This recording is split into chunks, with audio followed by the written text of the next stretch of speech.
Let us sing this song again. I want you to turn to somebody, even yourself. You turn to each other and sing this song. Go to somebody this morning. As Pastor Anton said this morning, go to somebody. You know, what a wonderful way of just declaring a blessing over somebody this morning. Let's do that. Go to somebody. Don't be, passive. Please go to somebody. Sing that song to somebody. Go around and keep you. Makes his face to shine upon. Be gracious to you. Lord bless you and keep you.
Lord, we embrace your favor this morning. We say thank you, Jesus, for what you have done for us. It is so much, Lord, that our cup runs over. Our cup runs over, Lord, and thank you that we can bless. That was overflowing, Lord, can flow into somebody's life this morning, Lord. Even when they hear the message this morning, it will flow into somebody's life this morning, Lord. It will cause abundance, Lord. It will cause abundance so much, Lord, that we can't contain it, Lord, that we have to give it out to other people, Lord. In the name of Jesus, thank you, Holy Spirit. Our cup runs over this morning. We are grateful for your grace and mercy in our life. In Jesus' name, amen. You might be seated. Just going to ask the worship team just to stay behind, or I need some music here at the back. I'm going to start with the theme this morning, and then we're going to go from here into the Holy Communion. We have Holy Communion this morning, and we are celebrating the death of our Lord Jesus Christ. Woo! It's amen, eh? Wonderful to know that Jesus sacrificed his life for me and you so that we can have a proper, awesome, supernatural life on earth, grace upon our Lord and Savior Jesus Christ. The theme this morning is, I'm just going to wait for Sunny to put it up there.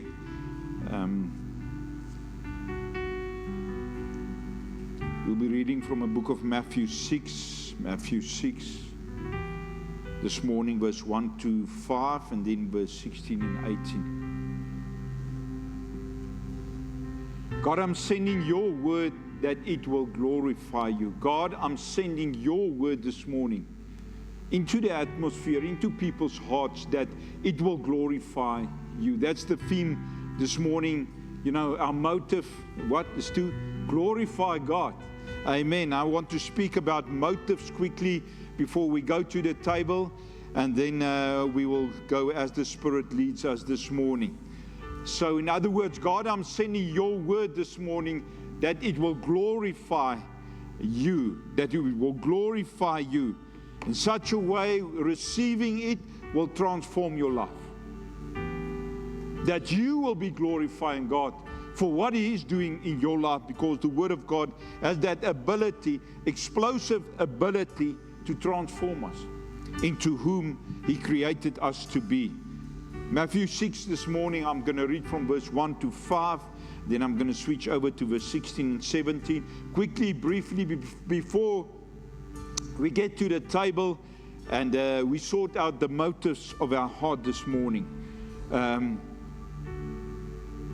Take heed and pay attention that you do not do your charitable deeds before men. I'm reading from the King James Version, New King James. To be seen by them. Listen, he says, take heed, pay attention that what you are doing, your charitable deeds, your good works, don't do it because to be seen by somebody. He says, furthermore, otherwise you have no reward from your Father in heaven. Therefore, when you do a charitable deed, that good works, do not sound a trumpet before you as the hypocrites do in the synagogues and in the streets, that they may have glory from men.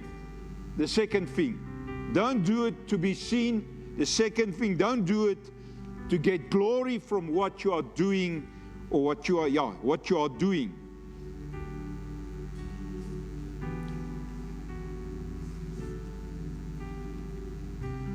Assuredly, I say to you, they have their reward. Verse 3. But when you do charitable deeds, do not let your left hand know what your right hand's doing, that your charitable deed may be in secret, and your Father who sees in secret will himself reward openly. Quickly, briefly, I'm talking about the motive of your heart. The reason why you are doing charitable deeds or good things to people. There's three things from this passage of Scripture from the book of Matthew. The one is charitable deeds, the second one is prayer, and the last one I'm briefly going to speak about is fasting. Now it says, don't do it in such a way.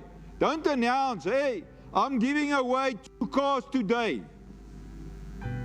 The Lord says you have your reward. You already had your reward. So if you have 2 cars, you want to give one away, sow one, you don't need to announce it to somebody. Just go and do that. Then he says, furthermore,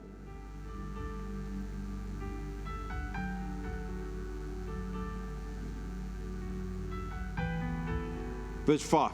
And when you pray, the second one, the first one is charitable deeds. The second one, we are checking the motive of our hearts this morning. When you pray, you shall not be like the hypocrites, for they love to pray, standing in the synagogues and on the corners of the street, that they may be seen by men. Again, may be seen by men. Assuredly I say to you, they have their reward. But you, when you pray, do go into your room, and when you have shut your door, pray to your Father who is in secret. The third one here, verse 16. Moreover, when you fast, do not be like the hypocrites, with a sad countenance, for they disfigure their faces, that they may appear to men be fasting. Surely, I say to you, they have their reward. But you, when you fast, listen, anoint your head and wash your face, so that you do not appear to men to be fasting, that you are in despair. But your Father who is in secret place, and your Father who sees in secret, will reward you. What is the motive behind what we are doing for Christ? What is the motive? What is my motive behind charitable deeds? What is my motive behind praying? Is my prayer needs orientated? Is it much focused about the needs I have and what needs I'm praying about? Is it needs orientated? What's the motive behind my fasting? Let me tell you, the motive behind all of this is to glorify God. We are coming to church to glorify God. We are not coming to church to see if the pastor has a tie on this morning, because he must whoever's helping me this morning can come and just do the table for me. Thank you very much. It's not to see if you don't have a tie on this morning, pastor, you are coming with the wrong motive. I'm coming to give a lot of money. You're coming with the wrong motive. I'm coming to be seen. People must at least see me once a month or 4 times a month at church. Wrong motive. We are coming to glorify God. We are coming to glorify. When our focus is God, our focus will be on the right place.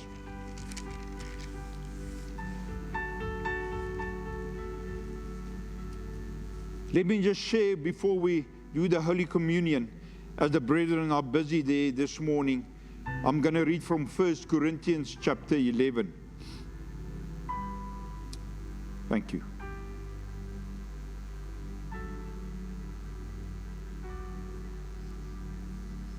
And Paul is giving them some instructions regarding how to exercise the Holy Communion. But again, he is addressing the motives of their heart. Listen to what he says to them. He says to them, now in giving these instructions, I do not praise you. Listen. He's not even amplifying, saying you are doing good. He says, since you come together, not for the better, but for the worse. For first of all, when you come together at church, I hear that there are divisions among you. What is the motive for coming here? It's causing division. Then he says, and in part I believe, for there must also be factions among you, that those who are approved may be recognized among you. Therefore, when you come together in one place, it is not to eat this Lord's Supper. Again, the wrong motive. For in eating each other, one takes his own supper ahead of others, and one is hungry and the other one is drunk. Again, wrong motive. So this morning, what corrupts us? What causes us to have this wrong motive when we come to the Lord's house? In whatever we do, in charitable deeds, or when we are praying, or when we are fasting, when we are exercising our right to be a believer of Christ Jesus, what is my motive? Is my motive to glorify and honor God, or is my motive corrupt? Romans 3:23, let me continue by saying this. Paul speaking again. Romans 3:23. But now the righteousness of God apart from the law is revealed, being witnessed by the law and the prophets. Verse 22, even the righteousness of God through faith in Christ Jesus, to all and on all who believe. For there is no difference, listen, for there is no difference. All have sinned and fall short of the glory of God. We are here this morning and we are celebrating the death of Jesus Christ. As we partake of the bread, the body of Christ, and also the grape juice this morning, the blood of Jesus Christ, may the Lord correct our motives. Because the blood of Jesus, listen to this, he says furthermore, all have sinned and fall short of the glory of God. What's missing?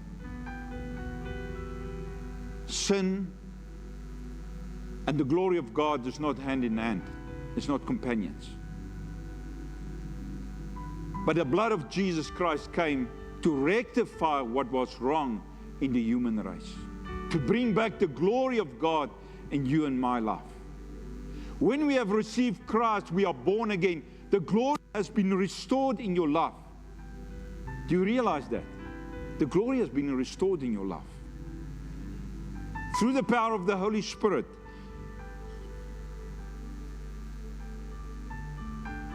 Being justified freely by His grace, through the redemption that is in Christ Jesus, whom God set forth appropriation by His blood through faith to demonstrate His righteousness, because in His forbearance God has passed over the sins that were previously committed.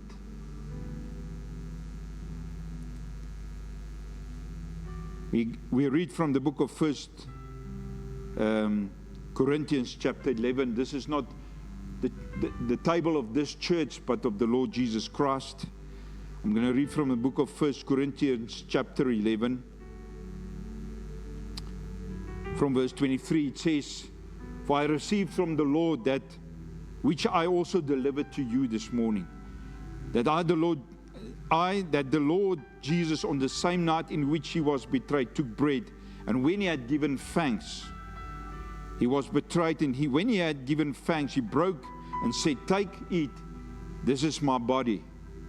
This is my body, which is broken for you. Do this in remembrance of me.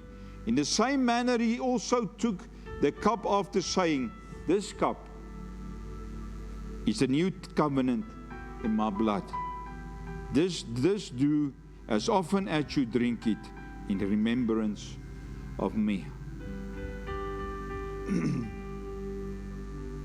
And the night in which He was betrayed, He broke bread. Let us pray.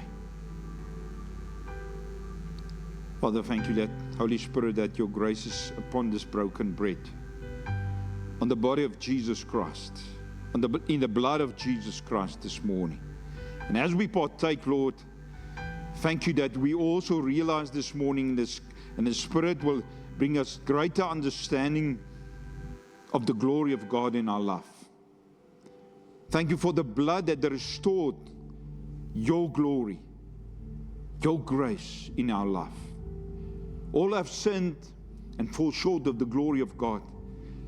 But we know that this table is the reason why we are not falling short anymore. And we thank you for that, Jesus. Amen. I'm going to ask my brothers to serve you. And if there's anyone this morning that likes to drink from the cup, he or she is welcome to do so. Let's wait for one another to eat together and to drink together.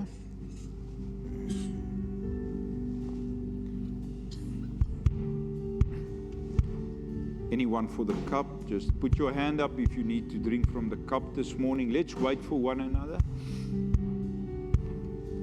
If you have your piece of bread and a small cup, let's wait for one another.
Have we served everyone?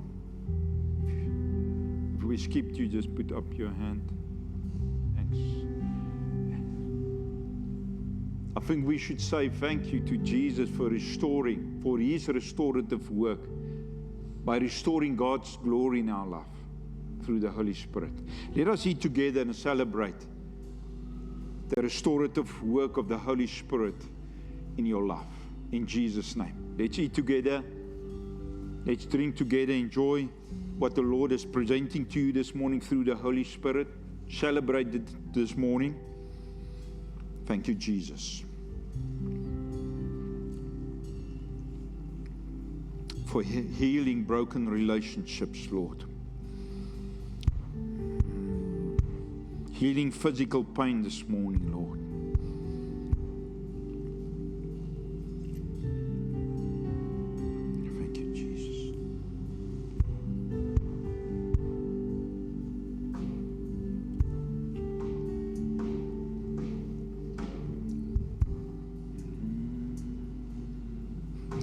When you're finished, you can just send it to the side. Gentlemen will collect it again. Thank you very much.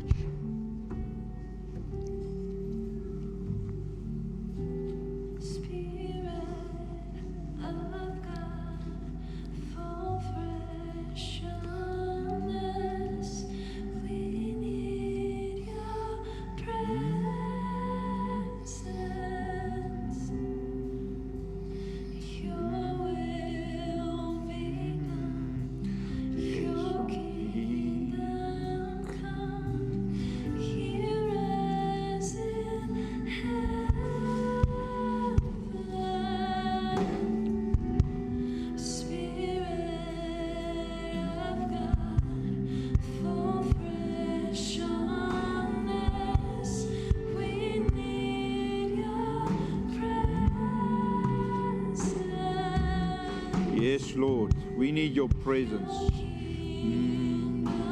We welcome your presence, Lord.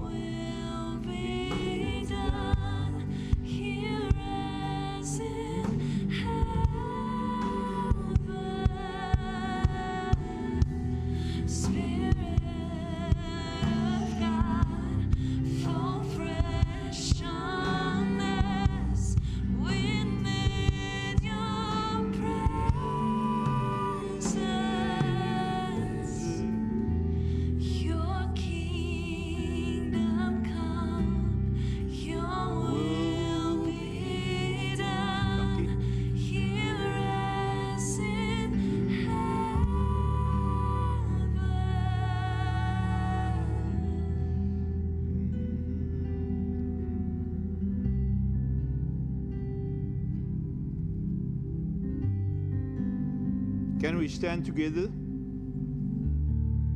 Can I ask you to stand with me?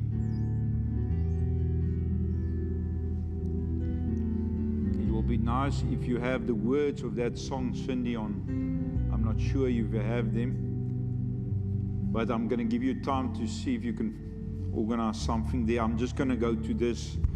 I want us together, because we have restored our motive this morning, you say, Lord, be glorified in my life. The reason why I'm coming here, the reason why I'm serving you is to glorify you. Not to be seen, not to be heard, not to be rewarded by people. I want you to pray with me this morning the Lord's Prayer.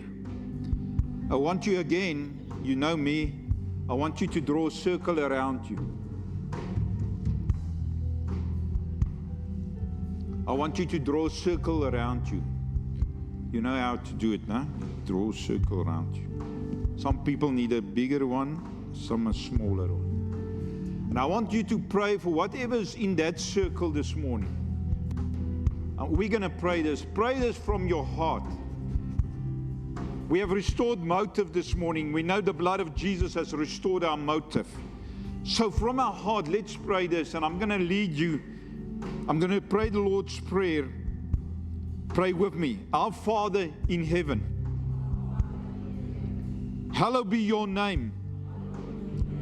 Let your kingdom come. Let your will be done in my life, on earth as it is in heaven. Give us this day our daily bread, and forgive us our debts as we forgive our debtors. Do not lead us into temptation, but deliver us from the evil one. For yours is the kingdom, and the power and the glory, forever and ever. Amen. So you have prayed those words unto the Lord from your heart. Expect changes to come to your life. Expect transformation in your life. Be excited because God is honoring your heart this morning. God is honoring your heart.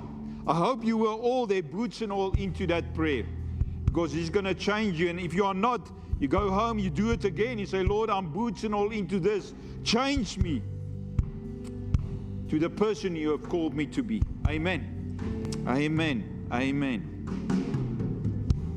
Let's sing this song. Thank you. Thank you. Worship team.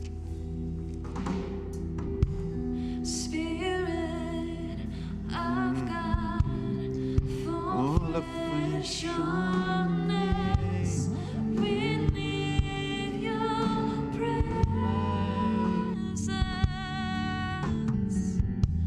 Your kingdom come, your will be done, here as in heaven. Spirit of God,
your kingdom come, Lord. Let your kingdom come and your will be done in our life this morning. We have cleared the motives of our heart and make sure this morning that we are here to glorify you. Whatever you want to use us for, Lord, we are here to glorify you. Use us as your instruments in the mighty name of Jesus, our Lord and Savior. Amen. You may be seated. I'm just trying to keep you warm. Né? If you're going to sit, you're going to get cold. Say thank you to the worship team. We appreciate you as well. Let's give them a hand of praise. Thank you, Jesus, for these lovely people and also the people at the back there. We appreciate you.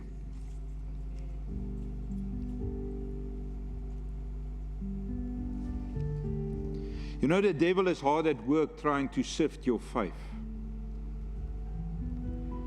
He's trying to overthrow what you believe in. And unfortunately, you won't give up till this time has come. He won't always tempt you, but he will now and then come and visit you and see what can he do in your life to deprive you from God, what God is giving you in your life. So we always have to be aware and awake, vigilant. Because to think that we as believers are exempted from temptations, the devil is deceiving us. Somebody is deceiving you by telling you, you won't be tempted by the devil. There's certain things currently in our country, there's certain things, and you might name your own things this morning, that will cause your faith not to be watered down, or to cool down your faith. There's certain things that is trying very hard. Satan is using them to try very hard to cool you down, so that you cannot be on fire for Jesus. One of the things, church, is the condition of our country. Unemployment is another one. Lawlessness is another one. Finances, or the lack of it, or the lack of managing finances correctly, is cooling down our faith. And racism is one of the things that really can put some cold water on your faith. Even it happens between believers sometimes. Don't allow these things, whatever, maybe it's something else this morning from your side, maybe it's grief, you've lost a loved one, you feel your faith has gone out the door.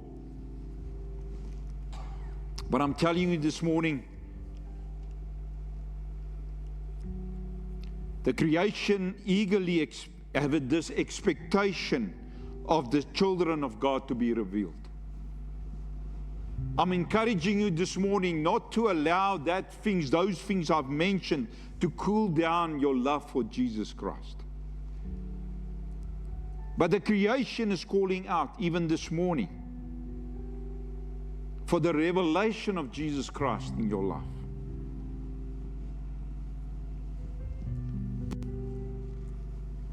Do you hear me? Creation is calling out for the revelation of Jesus Christ, to reveal Jesus to the world. And we can no longer be just lukewarm. We have to be on fire for Jesus. So whatever is in you, God has placed in your heart, maybe you have only shown 10% of that. Maybe you are busy showing 50% of the salvation power of Jesus Christ, the revelation of the Son of God in your life. I'm encouraging you this morning to dig deeper in your relationship with God, to discover whatever 100% of what God has given you. Long for it to grow in your life. Long for it to be more mature in your life. You'll be the best person you can be when it's like that. Because He's ready to transform your life. I'm seeking revival in my own life. I'm seeking revival in my own life. I'm seeking a transformation like never before. I've been serving God for 26 years, 27 years, but it's enough. I've realized that there's more of it inside of me. I'm seeking revival in my own life.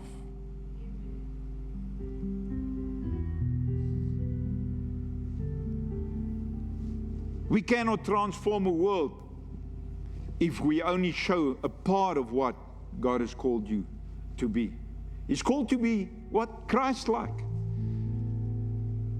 And if you only show, and I show only 10% of Christ-likeness to the world, what will happen? They will only observe 10% and might say, but not good enough for me.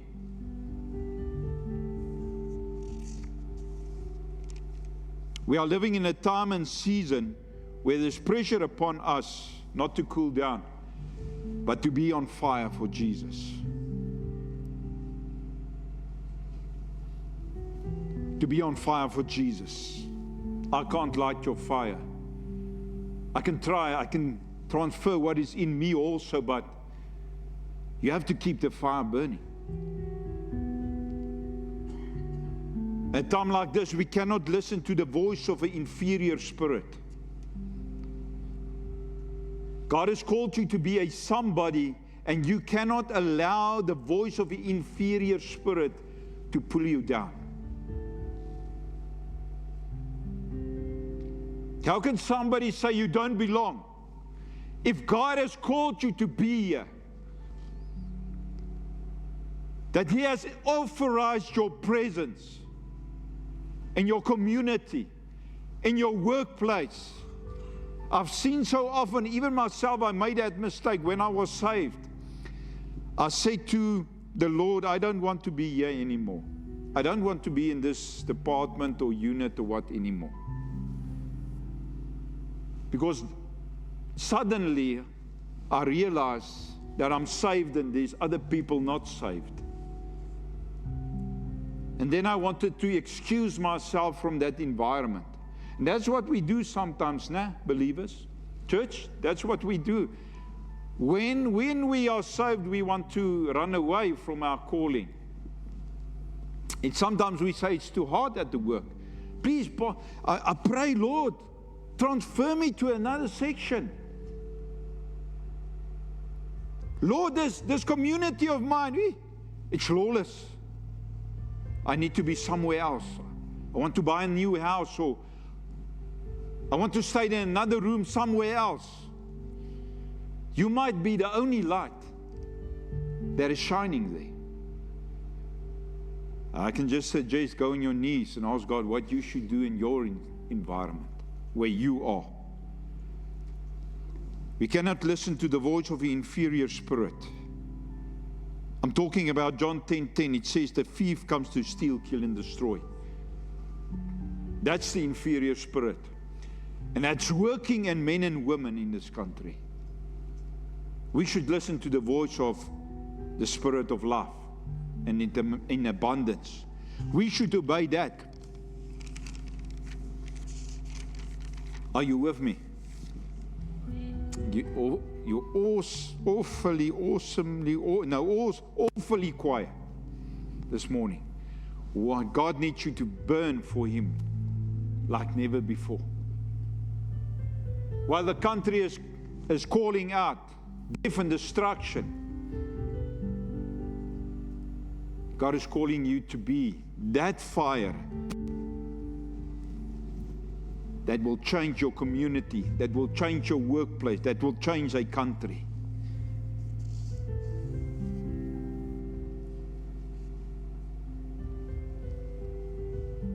I said this morning the theme is that we are called to glorify God.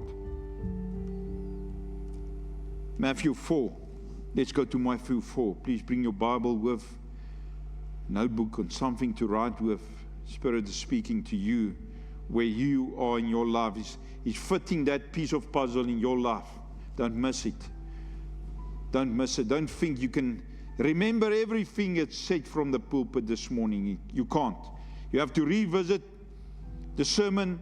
You have to write things down. You have to go and pray about what you hear. Don't miss it. You know, sometimes God will stir something in your heart. And when you go out here, you say, no, I need to write it down. I need to pray about it. Tomorrow you have forgotten. You miss it. I miss it. That piece of the puzzle, of the greater picture of the Christ in you.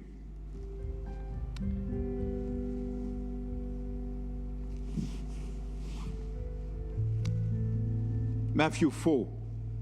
Let me bring you to a place where you might feel, no, I won't get to that place in my life. Because what we hear this morning is the truth. And as we follow in the footsteps of Jesus, as he was tempted, we will be tempted. It's something we don't want to believe. Matthew 4 verse 1 says, then Jesus was led by the Spirit. By what? By the Spirit. Listen, where to? Into the wilderness.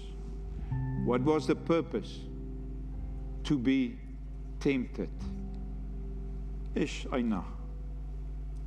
Lord, I don't want to hear this.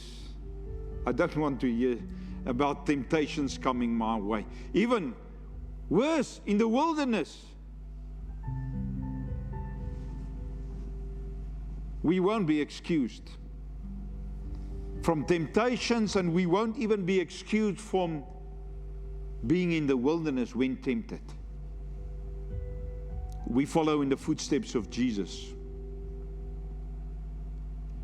Spirit into the wilderness to be tempted by whom? By the devil, the main man.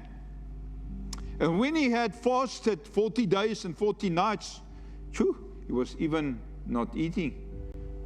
Doesn't say anything about drinking, but 40 days.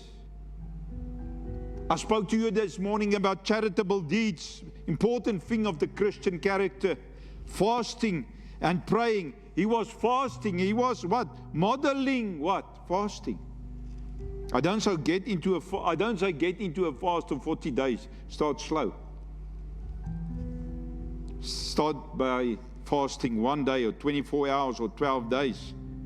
Or 12 hours. When he had fasted 40 days and 40 nights, afterwards he was hungry. Now when the tempter came to him, he said, if you are the Son of God, command these stones to become bread. Verse 3.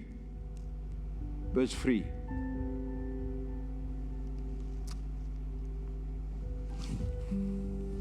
There's a tempter, and he will tempt us. And what is he doing to Jesus? If you are the Son of God, what is he creating? Doubt. Unbelief. Is he not doing the same to us sometimes? Through his temptation, he's creating doubt and unbelief. Sometimes the brain feels like seizing. It's all over. Your mind is all over. But what is he trying to do with Jesus? He wants to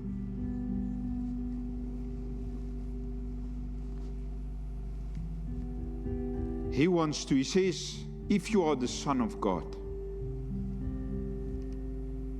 He wants to create doubt in his mind about what? His identity.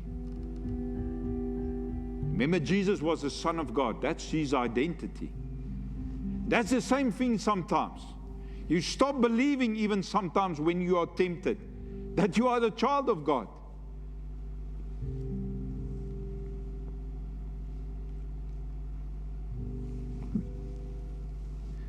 But Jesus reassured him that physically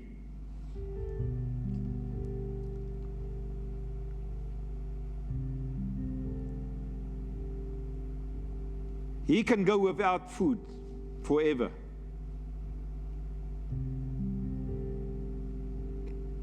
As the enemy tries to create doubt unbelief, sometimes fear in our life, Jesus also confirmed that we as humans, we don't only need the physical bread, but we also need what? Spiritual bread. Jesus says we as humans need both. But when temptation comes, the spiritual bread is superior above the physical bread. This comes to my mind this morning. Sometimes we even forget when we're going through temptations, we don't even think about fasting. It's the last thing we think. Now these days you have what? Comfort food. Huh? We start eating more. Now when people ask you what's going on, well, I've got these worries. I'm not at the good space in my life.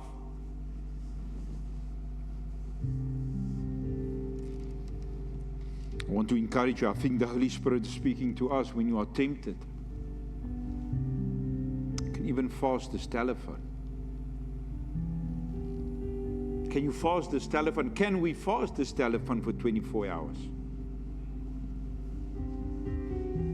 Can we put it away and say, Lord, you first. Let me spend time with you. I'm not going to answer that thing. I'm isolating myself from it. What Jesus is teaching us this morning is that spiritual bread is more important than physical bread.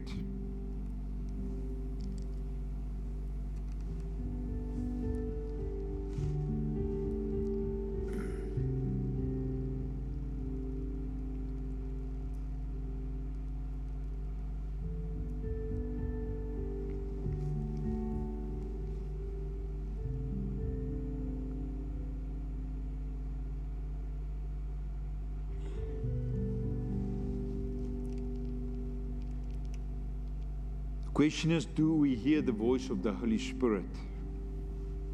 Do you hear the voice of the Holy Spirit? Because it becomes very difficult if we don't hear the voice of the Holy Spirit.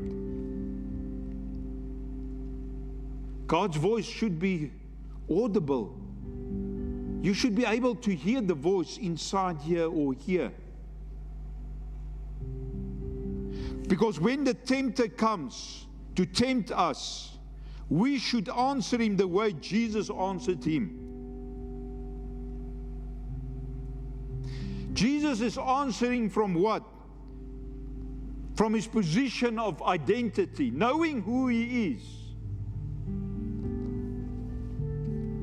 And using that identity through the Word of God to eradicate, to destroy, to chase away the enemy.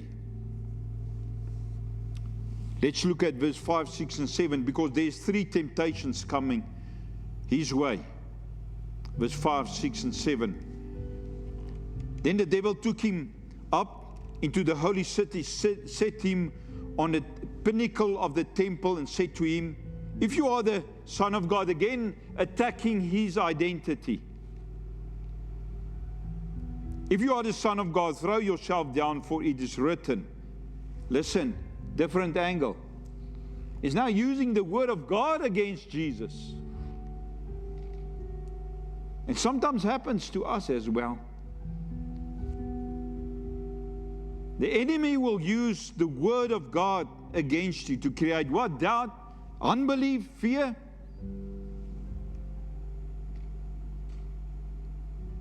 For if you are the Son of God, throw yourself down, for it is written, he shall give his angels charge over you, and in their hands they shall bear you up, lest you dash your foot against the stone.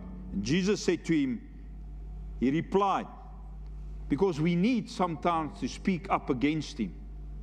You need to speak up. The fact that you're keeping quiet sometimes, that you don't use your authority, causes him to punish you more. Death and life. Life is in the power of your tongue. The word of God is like a two-edged sword from your mouth. So Jesus is demonstrating something. He's using his mouth. He's using God's word backed by what? His identity.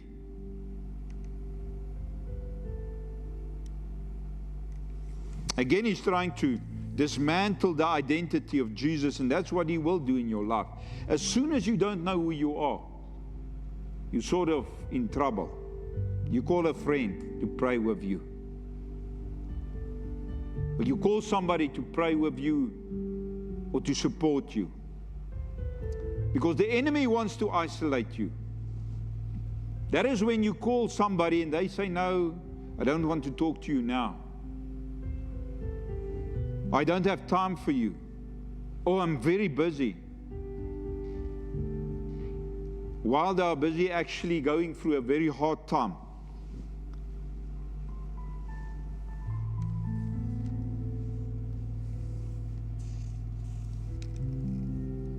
As I said, Jesus is using his word. He's using God's word. It's backed by his identity. See, there's a principle that Satan is not allowed actually, because Jesus said to him, you're not allowed to what? He said, you are not allowed. You shall not tempt the Lord your God. There's a principle actually, he's not allowed to do that. But he won't listen to, he's the disobedient one, the sinful one.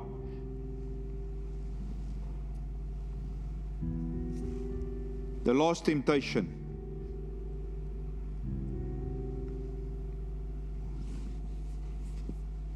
Your words have power when it's driven by your Christ-like identity. Your words have power when it's driven by your Christ-like identity. Let's look at the last one.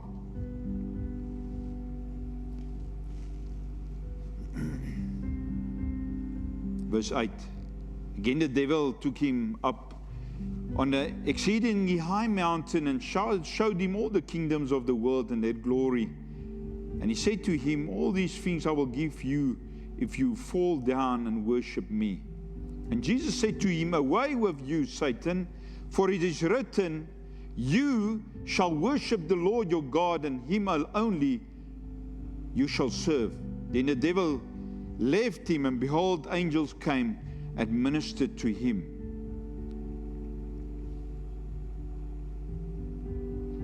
Satan have this desire that you will bow down and worship him. He's got this intense desire that you will worship him and serve him. That's his desire.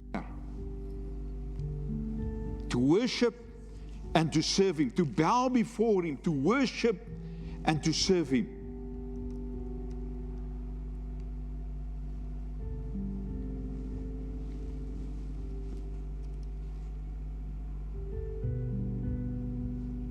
And it's like Jesus said to him, he commanded him away from me, Satan.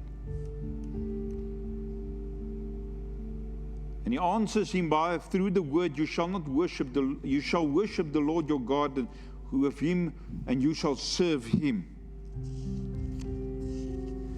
In Genesis 3 verse 13, we see the first instance where Satan deceived Adam and Eve. That's the first time. And he was successful. And sometimes how we feel, he's sometimes successful when it comes to the way he tempts us. But now the second time, I want to show you, because we have authority over that temptation.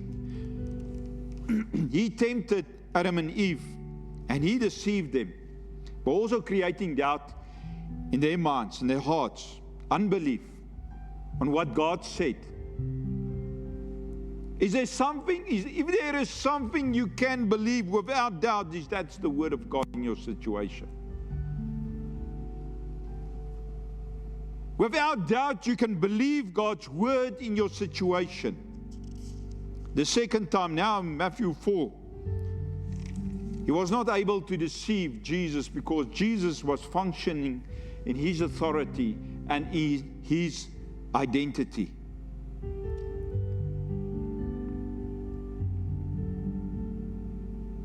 But Satan have a way.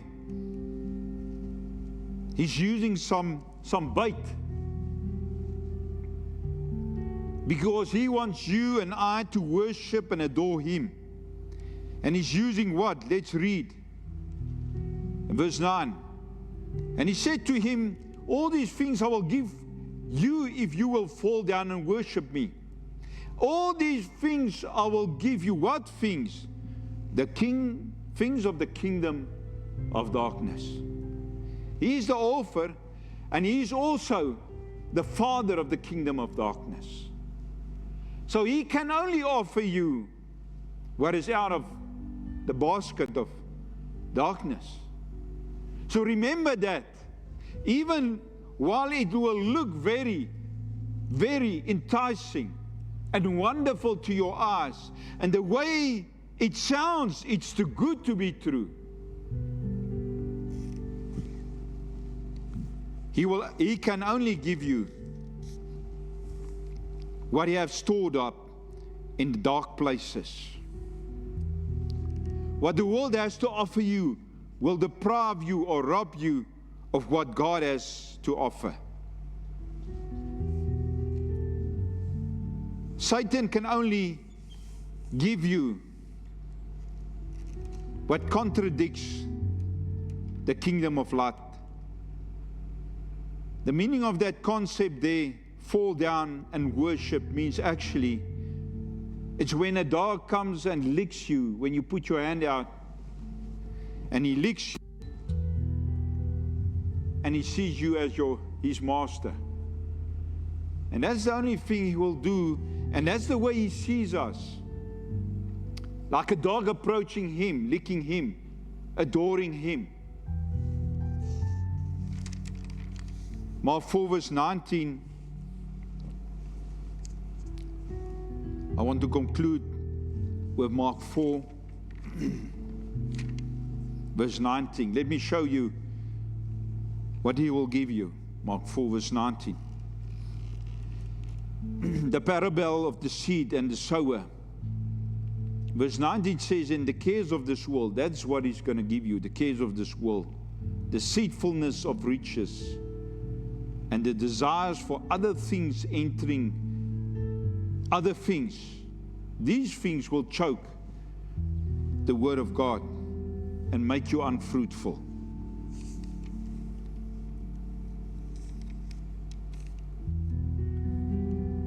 It's only when you know who Christ is in you that the enemy won't be able to deceive you.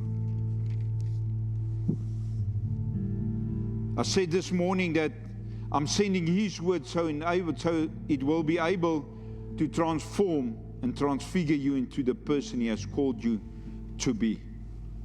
Amen. Let us pray. Heavenly Father, thank you this morning for your grace and mercy from your word this morning. Lord, and we realize that we will be tempted. And Lord, thank you for your grace and authority through the name of Jesus Christ and our identity in Christ Jesus.